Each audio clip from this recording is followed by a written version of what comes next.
มียังไงนี่ไอ้ยังนี่ฮะเฮ้ยเว้นน้ำเสน่ห์วะโอ้ยกล้ากินอยู่บ่เบลบ่ฮะบ่ได้วางยากันทีฮะบ่ได้วางเอาน้ำมาให้ว่าซั่นลงโบเพิ่นขอบใจเด้อโดยมันทุกกะยามันคะแนนว่าพวกเมียพร้อมเพียงเฮียงหน้ากันทุกกับย่างห้ากินน้ำกันแม่มักเจ้ามักไม่ได้โอเคแล้วตอนนี้ละพ่อแบบเฮานี่โอเคอยู่บ่โอเคน่าโอ้ยเนาะติบ่ฮิได้ลูกเอ้ยตีได้นะสบายดีเด้อแฟนเจ้าฝากมาซื้อให้เพิ่นให้ซื้ออันมะพร้าวน้ำหอมตอนนั้นบ่มีบ่ข่อยก็เลยเอาไปนี่แทนเพราะมีตู้ก็งามเด้ตอนเป็นสาวนี่เบิ่งนี่ก็พอเบิ่งอยู่ก็พอเบิ่งอยู่เจ้ากำลังสาวตอนนั้นตอนยังเป็นสาวเพลงงามก่อนกันโอ้กันละไม่เท่าน่ะงามก่อนเฮ้ย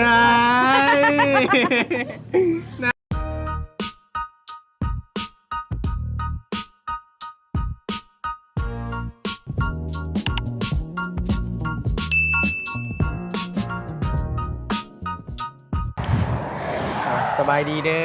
ขอให้พี่น้องเด้อทักทายสบายดีกันบรรยากาศยามเช้าๆเนาะพอดีมื้อเช้านี่บอบบี้ไปสวรรค์มาแต่สวรรค์นเขตแต่พอดีทัดไซเป็นฝากซื้อมะพร้าวน้ำหอมมาให้เบลเขาแหละแต่ว่ามันบ่มีเพราะมันยังเช้าอยู่นะห้านเขาเจ้าบ่ทันเปิดเทื่อก็เลยซื้ออันนี้มาให้เพิ่นหมักไม้เอาเป็นหมักไม้แทนหมดจ้ะก็เลยบอวี่ผ่านมาแต่สวรรค์ก็เลยว่าสีเอามานี่แหละให้เบลแล้วก็พอดีมาเยี่ยมเพิ่นเลยพอดีว่าอันนั้นเพิ่นเป็นไข่ว่าซั่น ไปแต่เศร้าๆพุ่นแหละบอวี่ก็ไปเอาเครื่องให้เอื้อยไปพี่น้อง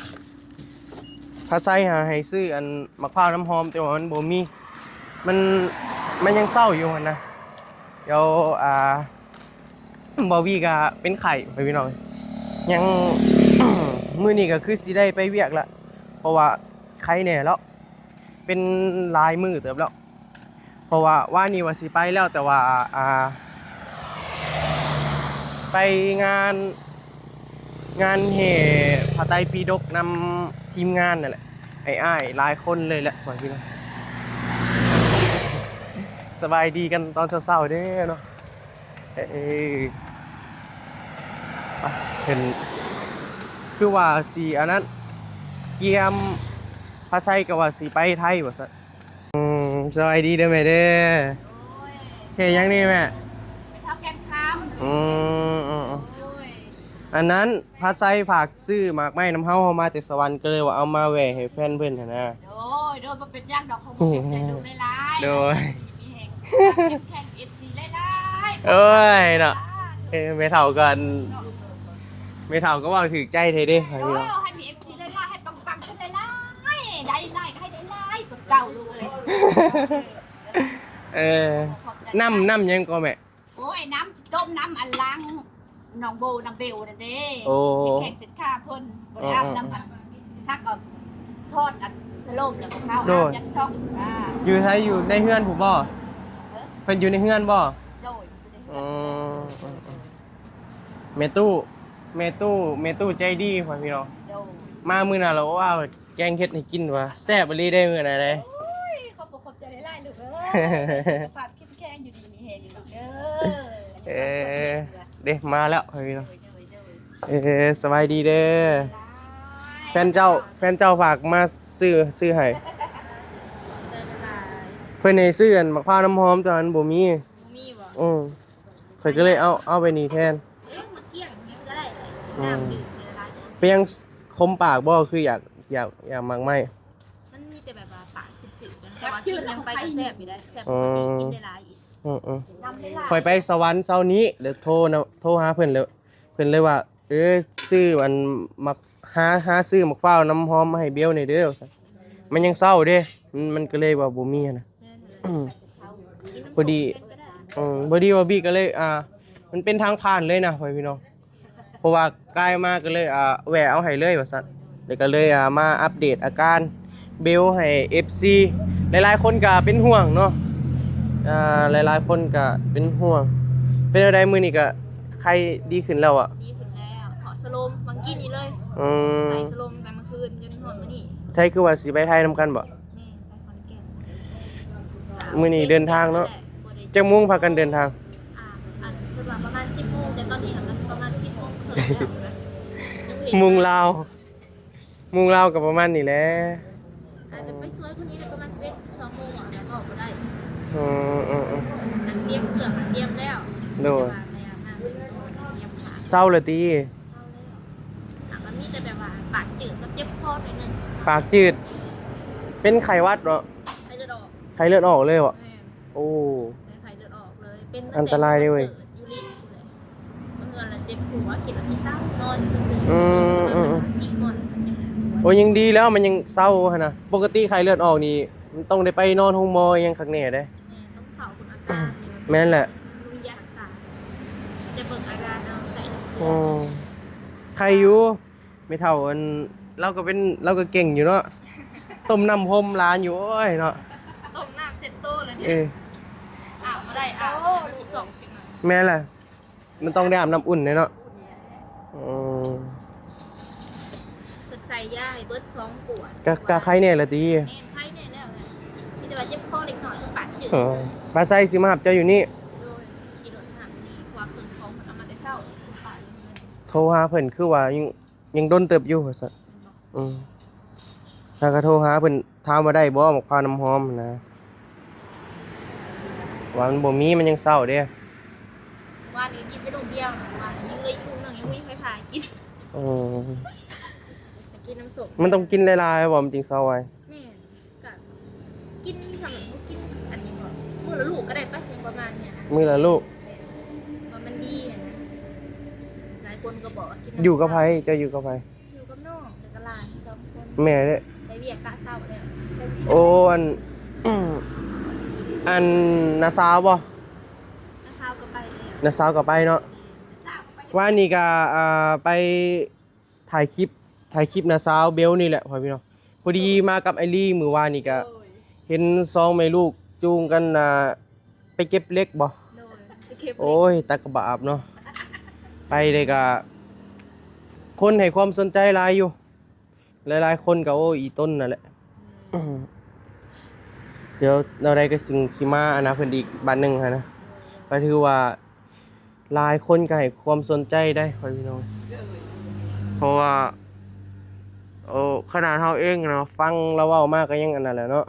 อืม บ้าบ่แม่นเว้าเด้อลูกเอ้ยเว้า โดย ความจริงเด้เราก็สู้ชีวิตอันนี้อรอดได้ แม่นล่ะแม่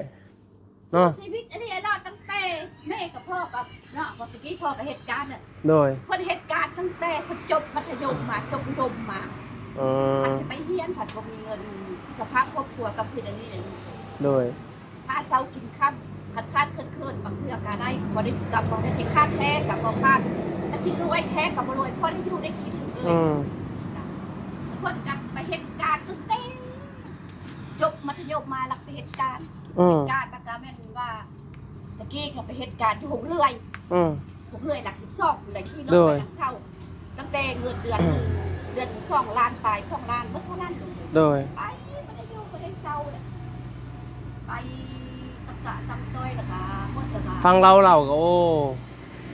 สู้ชีวิต คนบักนาวลูกเลยพ่อพี่น้อง คนสู้ชีวิตอันนี้อันรอได้แม่กะ ต้อง ซอยกันกับคนนี่แหละพอได้กิน โดย แล้วแม่มีลูกจักคนก็แม่ 4 คน 4 คน โดยผู้ชายผู้หนึงอายุอยากจันทร์อยากตายอยากหยังแม่ก็บ่ฮู้ โอ้ บ่ได้กินข้าวกินข้าวจะไปหาข้าวผู้ใดแม่ก็บ่จัก อืม บ่ฮู้เลยแม่ก็ได้แล้วยัง โดย ผู้ลูกชายผู้หนึงก็เอาเมียอยู่บ้านไปนั่น โดย นั่นเลยแล้วก็อยู่กับ3 คนนี่พ่อนี่นะจ๊ะแม่นี่กับแม่น้องโบแม่น้องน้ำพิงนั่นเท่านั้นเลยลูก อ่า และอันนี่ก็3 คน โดย ก็อยู่กับเบิดบุญพ่อแล้วก็พี่ตาแม่แล้วก็พ่อนี่แหละเบิ่งถึงมื อื อนี่ก็ได้ มอืม ก็ได้ อืมนะกี้นี่มันโทรศัพท์มันตัดพ่อพี่น้อง อันนี้ก็ อันนี้ก็ได้กำลังแม่เรากำลังกันเว้าคักๆเนาะ ถามเรื่องอันน่ะเรื่อง แม่น้ำพิง แม่น้ำคิง เออ หลาย โอ้ หลายๆคนก็ให้ความสนใจอะนะ โดนบ่แม่นว่าแม่เว้าเป็นปาก โดย เป็นสู้ชีวิตเองอันนี้อันเราได้สู้ชีวิตทำงอกทำงาน อื บ่ ม พูดผู้เว้าก็มักหลายคนอยู่เพิ่นบ่เอา เออ เพิ่นบ่เอาบ่อยากได้เอามากระทุกข์ใจหาเงินเลี้ยงลูกเลี้ยงเต้าว่าย่า แต่ก่อนฮะเราไปอยู่ไทยเห็นบ่แม่ แต่ก่อนนั้นเอาผัวเนาะตะกี้มาเอาผัวเฮ็ดโรงงานกองนั่นแหละเราเอาผัวแล้วไปอยู่ไทย อยู่ไทยเอากันก็ได้ฮอด2-3 ปีพุ่นแหละแล้วมีน้ำคิง โดย มีน้ำคิงมาแล้วมาเกิดลูกอยู่พี่ โดย ตะกี้แม่ไปพุ่นกับแม่ก็ยาก โดย มาเกิดลูกอยู่พี่แล้วเกิดลูกแล้วเรียบร้อยแล้วพอดีถึงโควิดลูกเอ้ย อืม โควิดแล้วก็ไปมาหาถูกกับบ่ได้พ่อพอดีพ่อเพิ่นมาเยี่ยมก็เกิดได้3 มื้อ เออ 3 มื้อแล้วพ่อเพิ่นมาดมลูกเพิ่นแล้วก็เท้าคู่มือนี่แล้วก็บ่ได้มาเลย แม่นแหละแล้วฟังเราเล่ามือว่านี่ก็โอ้ แล้วก็บ่ได้มาเลย รักอยู่ แล้วก็บ่ได้ติดต่อเลย เออ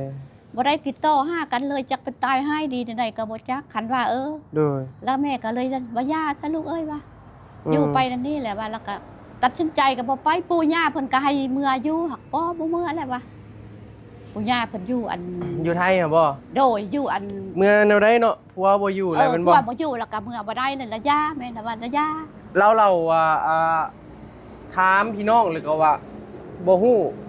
บ่เห็นแม่นบ่ผัวไปไส บ่ฮู้บ่เห็นพี่น้องก็ว่าบ่ฮู้บ่เห็นบ่จักแล้วก็บ่ได้มาติดต่อลูกติดต่อเต้าเลยแล้วแม่ก็เลยว่าย่าซะว่าได้สำนี้เลี้ยงลูก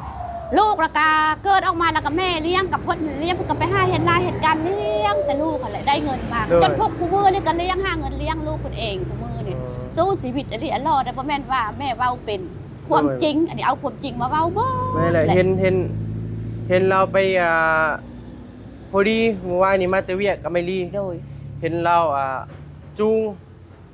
น้องน้ำคิงนั่นแหละ โดย พากันไปเก็บขี้เหงื่อ เก็ อบ ยู่ เหงื่อแล้วก็ไปเก็บแต่ว่าแต่เขาจ้างเพิ่นไปบ่ได้ติหิบ่ได้ติ เราน่ะเฮ็ดเวียกโรงงานมือผักแล้วแม่นไปเก็บขี้เหงื่อบ่แม่น โดยผู้ผักไปให้เก็บขี้เหงื่อกินอยู่พอเขาเจ้าว่าไปให้เก็บเด็กเก็บลากก็ไปนำเขาเจ้าไปนำไทบ้านนี่แหละเขาเจ้ามาเอิ้นแล้วก็ไปซ้อนรถเขาเจ้าไปตอนแรกเขาเจ้าก็มาส่งอันมื้อใดบ่ได้อันคันมื้อใดได้โอก็บ่ได้ไปมื้อใดบ่โอ ก็บาป แล้ว เรา ก็ อ ได้ ยู่ ไป พี่น้อยเราก็หาเงินเลี้ยงลูกเนาะแม่เนาะ โดยหาเงินเลี้ยงลูกแม่ก็หาเงินเลย ต้องไปเบิ่งอยู่คลิปของเบาลี่เด้อพ่อพี่น้อง โดย เพราะว่านี่บ่บี้ไว้ถ่ายนะเวลามัน โดย จะเจาะก็เลยว่าคลิปของไอลี่ โดยหาเงินนี่คือเดี๋ยวนี้แล้วไปแม่ก็ขายมาตอกมาแตกพอได้ใช้ประจำประจำวันเก็บเบียกบ้านการเมืองนั่นแหละ อยู่นำกันจักคนแม่อยู่เฮือน 3 คนกับ เจ้า สี่กับอันน้ำขี้กันเท่านั้นหมดเท่านั้น โอ้อยู่เฮือนหลังนะฮะ โดย อ๋อ เท่านั้นเลย อันนี้เนี่ยแม่นเฮือนอัน อันนี้เป็นเฮือนนั่นนางเบล เออ เฮือนลูกสาวเฮือนนั้นแม่นางเบลอันนี้นะ โดย กับลูกสาวแหละอันนี้นะ อืม แล้วเพิ่นเอาพวกเลยตะกี้ก็อยู่นำกันตะกี้ โดย นะแล้วบัดนี้เพิ่นแม่ละตะกี้เพิ่นว่าอยากไปอยู่นำปู่นำย่าเพิ่นอยู่พุทธเนาะ อืม แล้วคอยละว่าเป็นเคยสู้ว่าอันผู้เพิ่นเสียเป็นเคยสู้แล้วมาอยู่พี่ว่า น่ะ เออ ไผนะแม่ เคยสู้แล้วมาอยู่พี่ว่ะแหละนะครับเอาดินอยู่นี่ละพุกเสนำกันนี่แหละเฮือนเสต้นหน้านี่แหละว่ะอยู่นำกันนี่แหละมีหยังก็กินนำกันแล้วแม่เว้าเดี๋ยวนี้แล้วก็เลยเอาพุกเฮือนอยู่นำกันนี่เลยบ่ให้ไปทางใดว่าลูกก็บ่ได้ไล่คนว่ะ อ๋อ ลูกก็เบิดแต่เท่านี้แหละว่ะแล้วก็เบิดแต่เท่านี้เลยลูกก็ได้ลูกเอ้ยแล้วก็พากันอยู่กันกิน ก็เลยว่าอยู่นี้เนาะแม่เนาะ โดยนั่นเลยลูกเอ้ย อันนี้แม่นเรื่องเล่าวแม่น้องน้ำคิงเด้อไว้พี่น้อง โดย กะบาปแล้วอยู่เห็นเลยกะ พาจูงลูกน้อย ผ่าน เอาไป ทุก เก็บ ผ่าน เล็กเศษ ผ่านทุกผ่านยากมาแม่ก็บ่ได้เว้าเป็นแม่ก็บ่ได้ขี้โมแม่ก็บ่ได้เพิ่มหยังจักอย่างเอาความจริงมาเว้าเบิดวันพันแนวเพิ่นสู้ชีวิตมาเฮ็ดทงเลื่อยก็เฮ็ดไปตัดอ้อยก็ไปตะกี้น่ะ โดย เขาจ้างตัดอ้อยทางอันนอกคำแฮดพุ่นไปเบิดรถเข้ามาส่งแต่ละมื้อ6 โมง 7 โมงจังเฮ็ดเฮือนไปเบิดคุย เอ้ยเมื่อยเนาะแม่เนาะก็สู้ๆแล้วแม่เอ้ย ก็สู้แล้ว แม่ เนี่ยก็สู้ คือแม่ ไป ขายนี่ได้มือประมาณเท่าไหร่แม่หารขาย โอ้ยพันมือบางมือกาได้มือหนึ่ง2-3 แสน บัตรกำไรเขาได้บาทนี่ กะทางกำไรกะมือละมือ1 แสนไปบางเทื่อก็ โอเคแหละ 50คนมันบ้านเฮาบ้านมันบ่ใหญ่ลูกเอ้ย แม่เลย อาศัยบางคนขายน้ำท่องน้ำทาง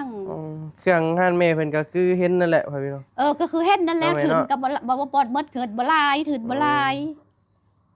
แต่ก็ มีเท่าใดก็ค่ายซ้ำนั้นบ่เคยเหยื่อทะยานมาอยากได้ไล่กับ อ๋อ โอ้อยากได้เงินไล่มาเฮ็ดหานก็บ่มีเท่าใดแม่ก็ลงเท่านั้น ความจริงความคนซื่อสัตย์ซื่อว่าความจริงอันนี้นะ เออเป็นยังไงนี่ ไอ้ยังนี่ ฮะ เอาลำมาให้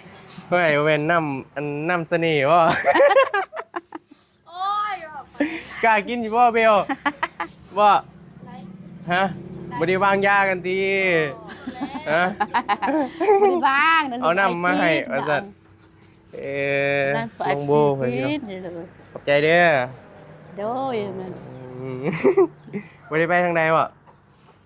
บ่ได้ไปเฮ็ดเวียก ไม่ได้ไปค่ะ อืม บ่อาบก็ย่าล้างเอาเด้อล้างเอาบ่อาบเถิดได้ กำลังสิไปไทยทางน่ะ เออไปแต่น้ำยาเพิ่นพุ่นแหละ โดยเบิ่งก็เด้อเดี๋ยวน้องโบครับพี่เนาะ เอาตัวนี้นะน้ำก้อนพอมันเอาน้ำก้อนท่งนี่ เบิ่งก็เด้ออ๋อบ่ได้ไปเฮ็ดหยังบ่ล่ะ ฮะ อยู่เฮือนย่านเฮือนเสียบ่เฝ้าเฮือน เท่าไหร่เนาะ เด้อ คนอยู่นะแม่ทำอะไร อืม ฮะ ไปคุยจะไปเก้า ซื้อเครื่องไปซื้อเครื่องซื้อของให้พี่เท่าว่ะ อันไปซื้อเครื่องซื้อของมาขายนี่วะ โดย อยู่นำไม่เท่า โดย ไปเดียวเฝ้าเฮือนย่านเฮือนเสียเนาะ เฮือนบ่มีตีนดอกติ เสียดักลูกเอ้ย ว่าไม่ตู้เจ้าคือได้ร้านสาวงามเด้อ โอ้ยจังแล้วพี่เท่ากับบ่ฮู้เด้ลูกเอ้ยว่าเฮ็ดได้ว่ะพี่เท่ากับไปจัก อืมอารมณ์ดีขนาดเลยไหม พี่เท่ากับบ่ฮู้ แม่ เด้ ตู้ ลูก ก็อารมณ์ดีขนาดเลยพ่อพี่น้อง พี่เท่ากับบ่ฮู้ อืม ฮักบ่แม่นว่าแม่ตู้ แล้ว นี่ขี้โมขี้คุย โด ได้ ย แต่อยู่ภาคเหนือกับคนนี่บ่ได้ค่าเถือนจักเถื่อแต่ไม่เท่ากับบ่ได้มีเงินแต่ไม่เท่ากับบ่ได้มีหยังฮักคนน่ะติด มา ตา ใน ม ตู้บ่ โดย โอ้บ่แม่ตู้ก็งามเด้ตอนเป็นสาวนี่เบิ่งนี่ ก็พอเบิ่งอยู่ จะพอเบิ่งอยู่ เจ้ากำลังสาวอันตอนนั้นตอนยังเป็นสาวเพลงงามก่อนกัน โอ้กันละไม่เท่าน่ะงามก่อน เอ้ยนั่นยอมบ่ยอมบ่ยอมแล้ว เออเจ้ายานะบ่เบิ่งเราก็งามเลยมีตู้นี่ บัดนี้กะ ดังคมเนาะแม่เนาะ โดยบัดนี้ก็บ่แพ้ล้านแล้วแต่ละคนแล้วไม่เท่าแล้ว โอ้กันแนวมันแล้วเนาะ ตามยุคตามสมัยเลยเนาะ เดี๋ยว บัลลังก์ก็ต้องเปลี่ยนกันแหละ เท่าแล้วยอมแล้วเท่าแล้วเดี๋ยวนี้นะ บ่มีร้านสาวงามๆไปนี่ก็มีอันผู้บ่าวมาหาตลอดอยู่วะ โอ้บ่มีดอกผมบ่ได้สนใจผู้บ่าวนะ บ่มีวะ บ่แม่น้ำขนาดแม่น้ำคิงแล้วก็ยังบ่ได้วนวาย อืม คำมากินข้าวแล้วก็นอน อืม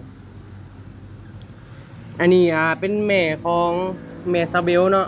แม่ของน้องโบนี่แหละ โดยแม่ของน้องโบนี่แหละเป็นแม่เลยเพิ่นเป็นผู้โกกคันผู้โกกคันเป็นเมินพ่อนางเตยนั่นแหละ โดย ผู้โกกนั่นแหละผู้ที่สองแล้วเป็นแม่ซาเบลนี่แหละ อืม ผู้ที่สามแล้วเป็นผู้อยู่เวียง โดย ผู้ที่สี่แล้วเป็นแม่น้ำคิงนั่นแหละผู้ลาแหละ มี4คน โดยเท่านั้นแหละลูกน่ะ ทอได้ผู้ชายบ่ฮู้เลยว่าเพิ่น เอ ผู้ชาย อผู้ชายจักอยู่ทางใดบ่ได้ติด เป็น ต่อ เป็น กั อะไรคือว่าได้แยกกันเพิ่นไปเฮ็ดเวียกบ่หรื ตะ อว่า กี้เพิ่นไป ด้ อยู่นำอันพี่น้องอยู่เวียง โดย ไปเข้าโรงเรียนอยู่เวียงเรียนจบแล้วเพิ่นละมา โดย ตะกี้น่ะเพิ่นมาอยู่ตะขาวแม่ยังเฮ็ดเฮือนน้อยเฮือนตูบน้อยแบบนี้อยู่นี่น่ะ โดย แล้วเพิ่นละมายาม2เทื่อแล้วเพิ่นเลยพากเงินมาให้ตอนนั้นน่ะ5ล้านบ่3ล้านเพิ่นเฮ็ดเวียก ซื้อแนวใดลูกชายเจ้า ซื้อเท่าจอย นี่คะแนนบางทีอันเพิ่นเห็นน่ะนะซื้อสาวจอยบ่ โดย มีฮู้บ่บางทีย่านว่าเพิ่นก็นำมาเจ้าคือกันหั่นนะ จังว่า พวกเขาก็เคยเฮ็ดอยู่แบบตามหาญาติอะไรอย่างประมาณนี้ มื้อหน้าสิหาให้เบิ่งรูปจัก โดยมี ครับ มีแต่มื้อหน้าเลยเจ้าให้โบไปปิ้นฮูปมาหลายๆเด้อ โดย เดี๋ยว แล้วซื้อ เดี๋ยว ซื้อแทบ ซอย ซื้อแทบเพิ่นละเท้าสดใส ข้าวสอนไส้ โดย จักปีแล้วเพิ่นประมาณ โอ้อันแม่น้ำคิงเนี่ยก็ได้30ปลายปีเลย35 36 ปีนี่แหละ อืม แล้วเพิ่นกับประมาณมอง37ห่างกัน2ปีเด้ โดย มอง37 38 ปีนี่แหละ อืม นั่นแหละ แล้วเพิ่นก็ไปแต่ออกจากแม่ไปก็ได้10ปลายปีที่เขา17 18 ปีนี่แหละจักเป็นตายหายดีในๆก็บ่ฮู้ ออกจากเจ้าไปฮะ โดยออกจะไปเฮียนน่ะไปแล้วก็แล้วเท้าเดี๋ยวนี้เลยบ่ติดต่อจักบ่ฮู้จักเป็นตายหายดีแม่ก็บ่ฮู้แม่ก็จักสิไปติดต่อทางใดแม่ก็บ่จัก มีแต่มื้อหน้าแหละให้โบไปปิ้นรูปมาก็ได้เด้อ โด ล่ะ ยโดย แล้ว ไป ก็ ที่ห้าเบิ่งก่อนจักเพิ่นเอาไว้ มาเลยเดี๋ยวพวกเฮาเฮ็ดให้ดอก โดย บางทีก็บ่พ้อกัน20ปียังก็พ้อกันก็มีอะนะ เนาะ เพราะว่าเฮาเอารูปแล้วก็นี่เด้โซเชียลมันทั่วโลกเด้แม่ ก็จังว่าหั่นแหละสุดเซี่ยวก็ มันทั่วโลก ทั่วโล เห็น ก เบิด ก็บ่ แม่ ฮู้และของว่าจักตายหาย บางทีเพิ่นก็นำหาเฮาคือกันแต่ว่าติดต่อบ่ได้ โอ้ เด้ ติดต่อบ่ได้ เพราะว่าแต่ก่อนก็อยู่พุ่นแม่นบ่ โดยอยู่เวียงพุ่น แล้ว แห ก็ ละ ย้ายมานี่ เพิ่นมานี่มาหาแม่น่ะ2เทื่อแล้ว เอ ก็ อ เท่า เพิ่น นี้ เพิ่นก็จื้อบ่อยู่นี่ บ่จื้อได้เดี๋ยวนี้นะ เออ ตะกี้ บ่จื้อบ่ บ่เพิ่นมาแต่ข่าวเหือนเก่าพุ่นเนาะ เงินเก่าอยู่ไสแม่ นี่ก็เหือนแม่ตั้งคู่มือนี่แหละแม่มาเหือนตะกี้น่ะแม่อยู่ตู้แบบนี้แหละ อือ แล้วแม่ละมั่ง เอาแต่เพิ่นก็ฮู้อยู่แล้วว่าเจ้าอยู่เซโนเนาะ โดยเพิ่นฮู้อยู่แล้วแต่ฮักคันมาเดี๋ยวนี้เพิ่นก็สิบ่จื้อเพิ่นก็สิบ่ฮู้เพราะว่าเฮ็ดเหือนใหม่เด้ตะกี้ตู้นี่ยังบ่มีเด้แล้ว แม่ มัน แหละมา แล้วมันก็บ่ได้เจริญแล้วมันก็บ่ได้แม่ก็บ่ได้มี มันคนละเรื่องเลยเนาะ โดย มาบ่เห็นเซเว่นก็เห็นเซเว่นบาดนี้ โดยวันนี้ มัน เหือน คนละ กะ เรื่องเลย เหือนกะแม่ก็ปลูกไม้แล้วเหือนอันนี้ก็แม่ก็เฮ็ดไม้แล้ว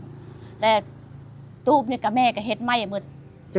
กปีละขาดการติดต่อกันแม่ บ่โทษมันบ่ฮอด15 ปี16 ปีนี่บ่ โอ้ ที่ มัน เข้า20ปีนี่แหละ แต่เซโนยังบ่เจริญพุ่น โอ้ เนาะ แต่ไซโนยังบ่ได้เจริญพุ่นเลยลูกเอ้ยแล้วแม่ก็บ่จักไปติดต่อเขาก็ถามหา เสียดแนวใดเนาะแม่เนาะ เออ มีแต่วิธีนั่นแหละเดี๋ยวพวกเราสิซอยดอก โดยเขาเจ้า มี มี อยู่ฮู้เพิ่นเนาะ มีอยู่ฮักแม่จะกระปาไปทางใดแม่จะหาเบิ่งก่อนแล้วให้เบิ่ง ฮู้ก็ฮู้แต่ยังน้อยพุ่นแหล้วเนาะ โดยฮู้เป็นบ้าฮู้ปุ่มยัง แต่ เข้า เพิ่น เรียนอยู่ก็มีเด้ เห็นตัวเองก็คือสิจื้ออยู่ดอก จื้ออยู่ดอก อืม แม่จะหาให้เบิ่งแม่พี่น้องไปเวียงบ้างนั้นแม่ว่าขับรถอยู่วังเวียงแล้วเอาฮู้ไปให้เขาเบิ่งว่าอู้ถามเขาเจ้าว่าบ่ฮู้จักว่านั่นนี่แหละ โดย พี่น้องอยู่วังเวียงพุ่นนี่ว่าบ่ฮู้จักว่าบ่ฮู้แล้วก็ย่าว่าเฮ็ดใดว่าคนเคยคนไปเพิ่นถ้าเพิ่นขับรถบ่จักขับรถ ขับ จัก ร เป็ ถ น บ่ โดยจะขับรถไปอยู่ทางใดมันก็บ่ฮู้เลยแม่ก็บ่จักตะกี้เพิ่นเรียนไฟฟ้าเนาะแผ่นไฟฟ้าจบ จบบ่แม่ จบ3ปีแล้วเพิ่นจบแล้วไปเฮ็ดน้ำหมู่แล้วหลังจากว่าหมู่ไปเฮ็ดนำกันแหละไปติดป้ายแบบนี้นี่แหละแล้วหมู่แล้วตกไฟฟ้ามันช็อตแล้วบ่ได้ตาย อืม บ่ได้ตายแล้วเพิ่นละย่าน โดย ย่านประมาณทิศ1 2ที่ละลงมาหาแม่ตอนนั้นน่ะ อืม ลงมาหาแม่แล้วว่าแม่จะมีบ่เงินแม่ก็บ่มีเงินมีก็บ่หลาย โดย เจ้าอยากได้เท่าใดเขาอยากได้2 ล้าน2 ล้านแล้วแม่ก็มีได้ซ้ำนั้นแล้วแม่ให้ประหยัดไว้เงินก็ให้ ให้เงินครั้งล่าสุดนี่2ล้าน ให้เพิ่น2 ล้านแล้วก็แล้วเลย เจ้าจะไปเฮ็ดหยังแม่ละถามว่าเขาจะไปซื้อใบขับขี่แม่เขาจะไปขับรถเพิ่นว่าเดี๋ยวนี้แล้วแม่ก็ให้แล้วก็เท่าเดี๋ยวนี้เลยบ่ได้ติดต่อมาเลยบ่แล้วเลยจักเป็นตายหายดีได้แม่ก็บ่ฮู้เดี๋ยวนี้นะ จะเป็นเศรษฐีเวียงจันทน์เหรอจักเว้ย จะว่าคันเป็นซิตี้กันยกมือสาธุหนูว่า ขอแต่ลูกได้ดีเนาะแม่เนาะ ขอแต่ลูกได้ดีว่าแม่ก็บ่ได้ อยาก ขัด ฮู้ ข้อง ว่าลูก เทิงว่า เป็นอยู่แนวใด เป็นอยู่นั่นเทิงว่าจิทุกข์จิยากสำใดกับแม่ก็บ่ได้ติแม่ก็บ่ได้ฮิว่าคะแนนครอบเพียง ก็ลูก ว่า เฮาเด้ ลูกก็อยู่ดีมีแฮงแล้ว แม่ ก็ย่าคันว่าสร้างครอบครัวแล้วแม่ก็ดีใจนำ โดย นะเท่านั้นแหละลูกเอ้ยแม่น่ะก็บ่ได้ อ้ายยังก็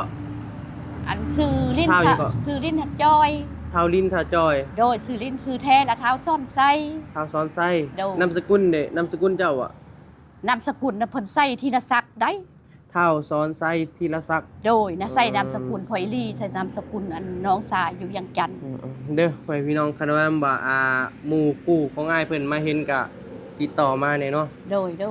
คันนามสกุลแม่แท้แล้วก็ศรีสนะนามสกุล